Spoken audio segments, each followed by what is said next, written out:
Hi friends, welcome to my channel. Hi friends, good morning అండి.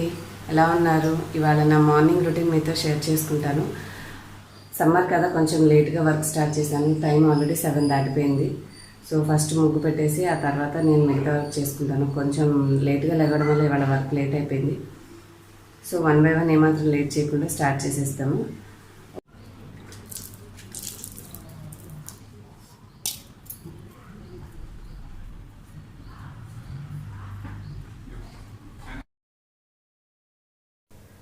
Apartments కదండి, ఇంటి ముందు కొంచెం ప్లేసే ఉండిద్ది. సో ఆ కొంచెం ప్లేస్లోనే నేను ముగ్గు కూడా పెట్టేసుకుంటాను. జస్ట్ క్లాత్ తోటి తుడిచేసుకొని చాక్ పీస్తో వేసేస్తానండి. ముగ్గుతో వేయడానికి కుదరదు, మొత్తం అంతా పాడైపోతుంది అనమాట ఫ్లోర్ నడిచేసరికి. ఎక్కువగా నేను వేసేవి ముగ్గులు మీకు ఆల్రెడీ వీడియోస్లో కొన్నింట్లో సింపుల్ రంగోలీస్ అని అప్లోడ్ చేశానండి. వాటిలో ఉన్నవే నేను తరచుగా వేస్తూ ఉంటాను అనమాట. ఇవైతే నాకు సింపుల్గా అనిపిస్తాయి, ఫాస్ట్గా అయిపోతుంది వర్క్. ఇది 7 చుక్కలు ఒకటి వచ్చే వరకు వేసానండి ఈ ముగ్గు. మా బాబు క్లాస్ నుంచి కూడా వచ్చేసారు వీళ్ళు. మార్నింగ్ పార్క్ వెళ్ళేసి వస్తారు ఆడుకోవడానికి.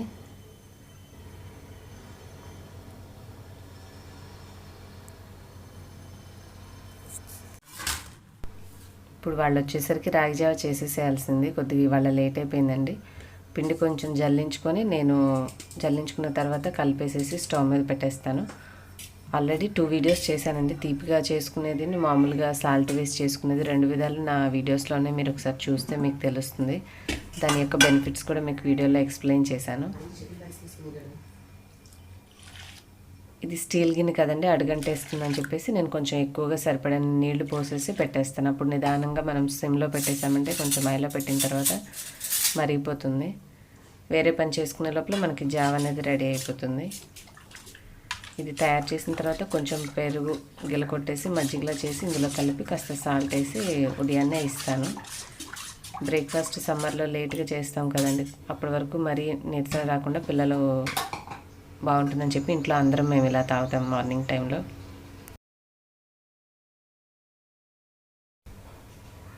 ఈ స్టవ్ మీద పెట్టేసుకుంటే దానిపైన అది అయిపోతూ ఉంటుంది. మీలో ఎంతమంది తాగుతారో రాగి జావ నాకు తప్పకుండా కామెంట్ సెక్షన్లో తెలియజేయండి. ఇంకా నెక్స్ట్ వచ్చేసి అంతా అక్కడ ఇక్కడ అన్నీ గజిబిజిగా ఉన్నాయి. ఇవన్నీ సామాన్లు నేను నీట్గా సర్దేసుకొని ఒక్కొక్క పని ఫినిష్ చేసేసి లాస్ట్లో బ్రేక్ఫాస్ట్ చేసుకుంటాను.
ఆనియన్ దోశ వేయడానికి ఆనియన్స్ కట్ చేస్తున్నానండి. అంటే కట్ చేయకుండా మామూలుగా తురిమినట్టుగా గ్రేటర్ మీద చేసి చక్క సన్నగా వస్తాయి, వాటితో చేసేసుకుంటాను.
మీకు కనుక ఈ వీడియో నచ్చినట్లయితే లైక్ చేయండి, షేర్ చేయండి. అలాగే మీరు కొత్తగా చూసేవారైతే మీకు స్క్రీన్ మీద రెడ్ కలర్ సబ్స్క్రైబ్ బటన్ ఉంటుంది, దాన్ని క్లిక్ చేసి పక్కన ఒక బెల్ వస్తుందండి, అది కూడా క్లిక్ చేసి యాక్టివేట్ చేసుకుంటే నా వీడియో నోటిఫికేషన్స్ అన్నీ మీకు మిస్ అవ్వకుండా తెలుసుకుంటారు. అలాగే ఈ వీడియో మీకు ఎలా అనిపించిందో కూడా నా కామెంట్ సెక్షన్లో తెలియజేయండి.